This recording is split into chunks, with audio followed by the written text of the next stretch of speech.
No, za zvezo pomeni neko priznanje, da se kolesarstvo vedno bolj pojavlja ne samo v športu, ampak tudi v mediju, tako da podjetje je spoznalo možnost sodelovanja oziroma razvoja, še boljšega razvoja svojih lastnih produktov preko kolesarske zveze, preko kolesarstva. Tako da je vsekakor spodbudno in prepričan sem, da bojo tako v Fruktalu kot mi sami zadovoljni s tem sodelovanjem.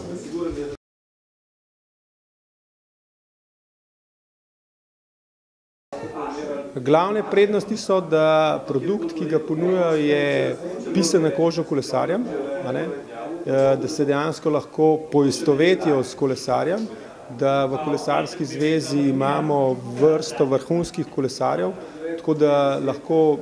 uporabnikov, veliko število uporabnikov vidi pri temu produktu, ki ga vzame, pri Frutabeli recimo tisto povezavo z svojimi idoli, z kolesarji, ki so recimo za slovensko, ne samo kolesarstvo, ampak tudi za slovenski šport junaki.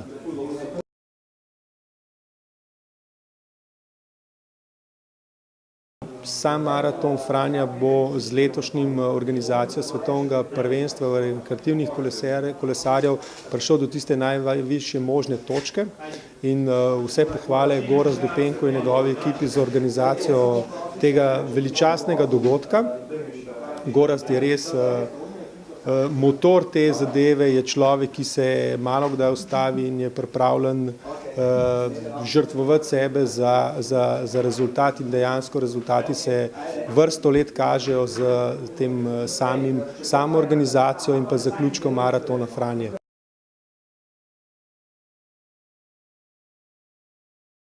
Dirka po Slovenija je za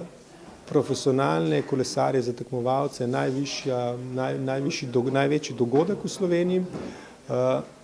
Lahko se poveča se lahko v smislu, da pridejo še boljše ekipe, kljub temu, da bojo že letos zelo dobre ekipe, da so vrsto let zelo dobre ekipe, da zmagovalci dirke po Sloveniji potem pridejo v svetovnem merilu tudi zmagovalci večjih